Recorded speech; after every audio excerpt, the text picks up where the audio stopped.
Hello, thanks for being here. Building rockets for cavemen. Thankfully, Tomek today on the very first speech gave us some history lessons. So the cavemen were among them, right? We'll be somewhere maybe around the Homo erectus, I'm not so sure. So here we are, great engineers building these amazing rockets that will take humanity to space. And then we have our clients. Some of them have discovered fire, some of them are lucky enough to know what a wheel is. And they use the funny business language that we engineers not necessarily understand. But are they really cavemen? One thing is certain, they have the money. This is a paradox, right?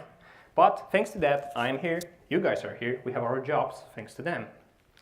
And this is supposed to be a case study. So I'm going to talk about 3 projects from my career. And the very first one was for a Fortune 500 client from the very top, so the most wealthiest, powerful companies in the entire world. Something to be proud of, right? Well, this is rough organizational chart of that entire project. In the very middle, the big bubble was our client, and not the whole corporation, but only the UK branch. And all the other ones are some partners, subsidiaries, affiliates. Among them, in the middle, there we were, our team. And this whole project was supposed to be a grand program. We were supposed to unify user experience for all the markets, for all their brands. So something to be proud of, something of a scale that we engineers love to build. And to be honest, this was the only awesome thing about that project. The not so awesome list was way longer. The very first thing that annoyed me from the very beginning was that they had an enormous spreadsheet. Inside, they had listed all the libraries, tools, and frameworks with very specific versions that were approved, and we could use them in building software. If, like us, you were supposed to use latest Selenium version, well, you were in a joyful ride for the approval process. And that took months. We had months to actually finish the project. Same went for the accesses. This is a corporation, everything is secure, right? You have to have like at least 10 approvals to get into the issue tracker. Okay. Don't touch the cable. So one of our project managers fortunately had access to the system, so they have created a single account for this project manager. I have no idea why he was the chosen one, but I'm gonna step back from the cable maybe. So he was the MVP of the project for a couple months, because every single ticket on the board was assigned to him. Every single code commit was in his name. Everything was done through his account, because this is what clients suggested to us. Because you know guys, the permissions are handled by IT department. They're like a country inside our company. They have their own rules, they have their own king. We don't mess with them. So this is what we did. And as you have may saw on the organizational chart, there are a lot of bubbles. All these bubbles were separate companies with their own employees, with their own financial goals, and of course separate contracts. And our goals not necessarily aligned with each other. So there were lots of politics, something that we engineers love to do. And of course, again, this is a healthy corporation, so there was an inverted pyramid structure. For each developer, there was at least few managers. So every single decision had to be made through layers of management, delaying our whole project. And naturally, we were working in an agile methodology. We were so agile that someone suggested that we will sell story points. And this is how we estimated the project. So we tried to make it a success. We tried to push some modern approach. It was painful and slow, but in the end we have succeeded. But I wasn't there for that. I left the project earlier because I had enough of wasting money, wasting time, wasting talent of our great engineers for basically doing nothing in this project. Fortunately for me, there was an opportunity. We have started a new project. So it so happened that it was for the same client, but in the US. And this was a totally different context. The only thing that they had in common was the name and the logo. The setup was a bit different too, because we had not been working directly with the client like in the previous project. Here we were working for an agency that we have partnered with to deliver this. In fact, we had not a single call with the actual client, which had, of course, repercussions later on. And this project was a really interesting one from the technical point of view, because we were supposed to refresh their old social media platform. When I heard the first of that, I was like, why would you do that? You have Facebook, Twitter, Instagram. But actually, I was wrong. They had hundreds of thousands of users over there using this platform. So one of the challenges was to move all these users and their data to the new platform that we were supposed to build. And we did not do anything related to user-generated content so far. So there were posts with videos, images, something that could be created by anyone. So we had a lot of fun. We were building rockets, something that we as engineers do. And of course, there was this caveman aspect. In fact, UAT was not UAT, but just another round of regression testing done by yet another company in this whole engagement. And they had no idea what they were testing. So I have spent hours and hours explaining to them why I have closed hundreds of tickets that they have raised and why they were invalid. Thanks to the fact that we were not able to reach the client, we had no idea if the platform that we have built was actually doing what it was supposed to do. Yes, we delivered all the features, everything worked perfectly, but was it something that they wanted?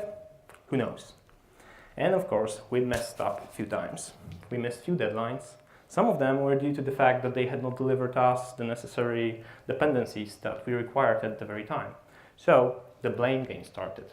And first, we started as a partners in this whole engagement, but then we were treated just a regular client-contractor relation, so it wasn't fun. In the end, the project went live, everyone was happy, but was it a success? And the third project is something that was a personal challenge for me, because I was sent as an on-site consultant to the client, to the US. And I was there as a quality assurance lead, as a business analyst, gathering requirements, and also consulting with different teams using the platform. So I was all alone there without my family, fiance, and friends. And as you can see, the setup was a lot smaller than in the previous projects. There was the client, and there was our engineering team. No third parties, no other companies. In fact, there was only our engineering team involved, because our business department wasn't that engaged in this particular project. We engineers were making all the rules. Perfect setup, right, in a software development project. So where are the cavemen, you may ask, right? There are none of them on this chart. When we went over there for definition workshops, we saw that there were none. They were a big organization, but very mature. They knew what they wanted. They knew the limitations of the technology that they have picked. They understood very well what their previous platform was doing and could not do. And the atmosphere between them was amazing, because they were like a family. And this was one of the best workplaces in US. And in fact, some of them were working together for like 20, 30 years. So they had really nice relationships. And this project was also challenging from the technical perspective, because this was a multi-market platform serving content worldwide, with some automated translation going under the hood, with some microservices, something that was still fresh and we are still learning at our company. We have designed and implemented a really nice CI/CD system. But when I was sitting over there, it was all fine until I started to notice something. They weren't a unified company. There was one building in which the IT department sat, with developers, system architects, system administrators, and in the other building, a few miles away, there was the business folks, the execs, the marketing, and the designers. And this company was design heavy. Like, the design approach that they had was really something amazing to watch. In fact, they were more agile in this design process than we were in the previous software ones. Who's the caveman now, right? And what I noticed that these two groups were not talking with each other. They had a lot of tension going on. There was no one bridging the gap between the two offices. So there were lots of communication problems.